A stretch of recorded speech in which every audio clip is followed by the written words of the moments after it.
રોગોથી બચવા માટે સ્ટ્રોંગ ઇમ્યુનિટી વધારે જરૂરી હોય છે. Yes. તો આપણી ડેઇલી લાઈફસ્ટાઈલમાં એવી કઈ 3 હેબિટ આપણે યુઝ કરી શકીએ કે જેનાથી ઇમ્યુનિટી બૂસ્ટ થાય?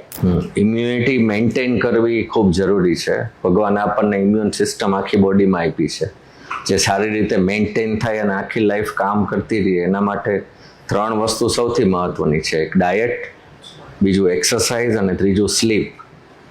ડાયટમાં કોઈ બી ખોરાક તમે લ્યો કે જે ઇમ્યુનિટીને સુધારે, કોઈ બી દવા લ્યો તે ઇમ્યુનિટીને સુધારે, તો એ બધી જ વસ્તુ over a period of time અસર કરશે. એવું નથી કે આજે તમે હળદર પીધી એટલે કાલથી તમારી ઇમ્યુનિટી સ્ટ્રોંગ, એવું નથી. તમારી ઇમ્યુનિટી ધીમે ધીમે બિલ્ડઅપ થાય, ધીમે ધીમે બગડે. ખરાબ ખોરાક ખાશો તો over a period of years તમારી ઇમ્યુનિટી બગડશે.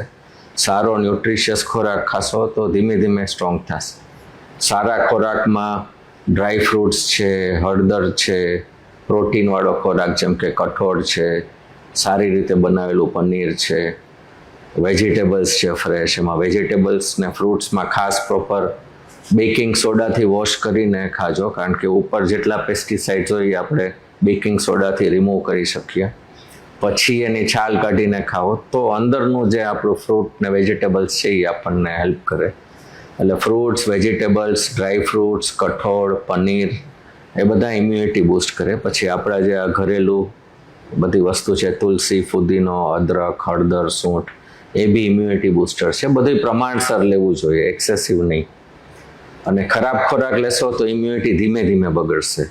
પછી એ ઇમ્યુનિટી બગડેલી હોય એને સુધારવામાં ફરીથી વધારે ટાઈમ આપવો પડે. સેકન્ડ વસ્તુ એક્સરસાઇઝ. આપણું બોડી, હાથ પગ એક્સરસાઇઝ, કામ કરવા, શારીરિક કામ કરવા માટે બનાવ્યા છે. હવે અત્યારે આપણી સેડેન્ટરી લાઈફ છે એટલે આપણે ફિઝિકલ એક્ટિવિટી નથી હોતી, એટલે આપણે ઓબેસિટી ને બીજા ઘણા પ્રોબ્લેમ આવે છે અને ઇમ્યુનિટી પણ આપણી ડાઉન થાય છે.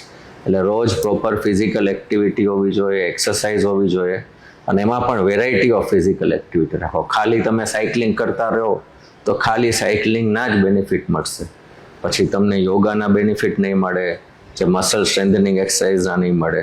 એટલે એક્સરસાઇઝમાં વેરાયટી રાખો. એક જ એક્સરસાઇઝ ફોલો કરો. ઘણા એમ કહેતા હોય કે હું તો આખી જિંદગી રોજ ચાલ્યો છું છતાંય હું કેમ બીમાર પડ્યો, કારણ કે વોકિંગ ઇઝ નોટ એડિક્વેટ. બધું આપણે બધી પ્રકારની એક્સરસાઇઝ કરવી જોઈએ. અને થર્ડ થિંગ, સ્લીપ સૌથી મહત્વનું છે.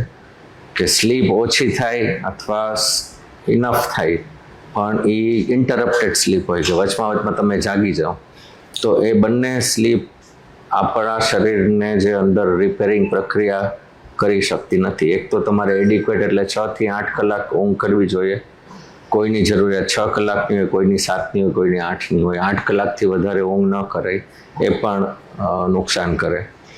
અને સ્લીપ સારી અનઇન્ટરપ્ટેડ હોવું જોઈએ, વચ્ચે વચ્ચે તમે જાગી જાઓ ને એવું ન થવું જોઈએ.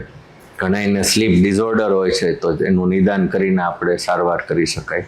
પણ સારી સ્લીપ લેવી જરૂરી છે. અને રાતના સમયમાં ઊંઘ કરો.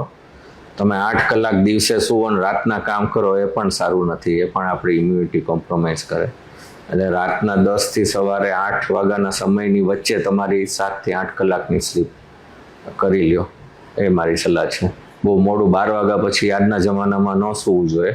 આઈડિયલ ઇઝ કે 8-9 વાગે સૂઈ જાઓ, પણ ચાલો થોડીક નાઇટ લાઈફ બધા જોતા હોય તો 11 વાગ્યા સુધીમાં તો સૂઈ જવું જોઈએ.